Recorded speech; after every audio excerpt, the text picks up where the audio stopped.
Hello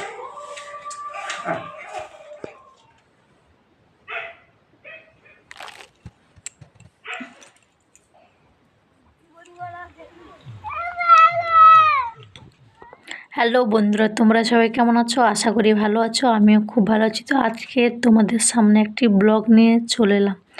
তো অনেক দিন ব্লগ দিতে ইচ্ছে করে না, কেন বলো তো? আমার ওয়াচ টাইমগুলো সবগুলো না ইউটিউব কেটে নিয়েছে। যাই হোক, হয়তো আমার ভুলে কেটে নিয়েছে, কিন্তু কি করব এখন কিছুই খুঁজে পাচ্ছি না।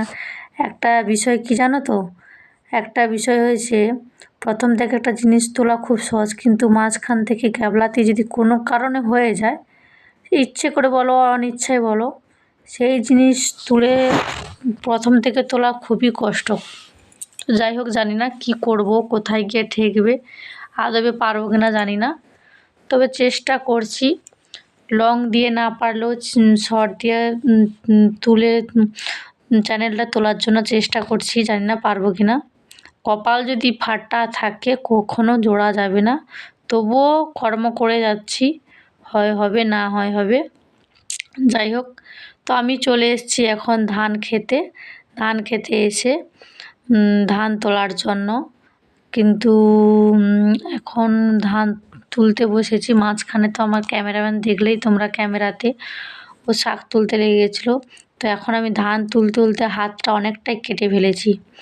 যাই হোক, এখন পরের জিনিস চুরি করতে গেলে একটু ঘা তো খেতেই হবে, কোনো করার নেই। যাই হোক, আমি ধানগুলো তুলছি, ক্যামেরাম্যান ক্যামেরা ধরছে। তো দেখো, ধান গাছগুলো অসাধারণ লাগছে, পুরো ওই একটা পদ্মাংশ আছে না, ধান নেনো। যাই হোক, ছোটোবেলা পড়ছিলাম, এতটাও মনে নেই। যাই হোক, ভেবো না যে কিছুই জানি, কিঞ্চিত হলেও জানি। তো যাই হোক, ভুলে গেছি। তো কতগুলো ধান তুলেছি দেখো। কি করব, তোমরা পুরো ব্লগটি না স্কিপ করে দেখতে থাকো। পুরো ব্লগটি না দেখলে বুঝতেই পারবে না, অসাধারণ জিনিস। তো তোমরা দেখেও চেষ্টা করতে পারো। তো এখন জানি না, এখন তো 3 ভাগ ধান উঠে গেছে, এখন মাঠে একদম ধান নেই। যদিও কোথাও থাকে তো তোমরা চেষ্টা করতেই পারো। তো আমার ধান তোলার কাজ কমপ্লিট হয়ে গেছে। তো এবার বাড়ি ফেরার কাজ। তো বাড়ি ফিরছি, কিন্তু মাঝখান থেকে কিছু ছেলেরা এখানে বসে, আমার ছেলেও সঙ্গে আছে, ওরা ঘড়ি ওড়াচ্ছে। তো ওদেরকে এড়িয়ে দিয়ে তো আমায় এটা নিয়ে যেতে হবে। বাচ্চা মানুষ বলে ফেলবে, তখন সমস্যায় পড়ে যাব আমি। যাই হোক, ধান তোলার কাজ কমপ্লিট হয়ে গেছে, এবারে বাড়ি ফিরবো। পুরো মাঠটা দেখো। তো বাড়ি চলে এসেছি, পা ধুচ্ছি। তো এখন প্রথমে করছি এই পিঁচ যে নারকেল পিঁচকে এরকম করে গোল করে একটা গোলাকার আকৃতি করে নেব, ঠিক আছে? তো এটা হয়ে গেলে এবারে ধানগুলোকে একসঙ্গে সুন্দর করে গোছ করব। এলোমেলো হয়ে আছে, সুন্দর করে এক জায়গায় কাঠি মেরে গোছ করব, ঠিক আছে? তো এবারে আগে গোছ করে নেব। এই যে ধানের যে শীষের যে গোড়াগুলো একসঙ্গে ধরে এই গোছ হয়ে গেছে। এইবারে দড়িটা ধরে গোছের আগার ধারে একটুকু বেঁধে দেবো। বেঁধে দিয়ে বাঁধা হয়ে গেলে এই যে গোল পিঁচ দিয়ে গোল করছিলাম, এটা মাঝখানে ঢুকিয়ে দেবো। তো এইটা কীভাবে করেছি দেখো, এটা তো ঝুলিয়ে না ঝোলালে হবে না।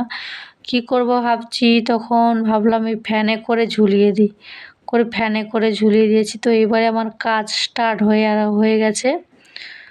তো কাজ কমপ্লিট হয়ে গেল। এখন তো ঘুমে ঢুলঢুল করছি পুরো। দেখো কাজটা কেমন হয়েছে দেখো। সকালে যখন সুন্দর করে কাটিয়ে যে লাগাও না, পুরো সেই লাগবে। আমার তুই ঘুমিয়ে তো ঢুলে পড়ছি পুরো, ঘুমিয়ে বলতে পারো এটা বুনেছি। কেমন হয়েছে অবশ্যই কমেন্ট করে জানাবে, ঠিক আছে?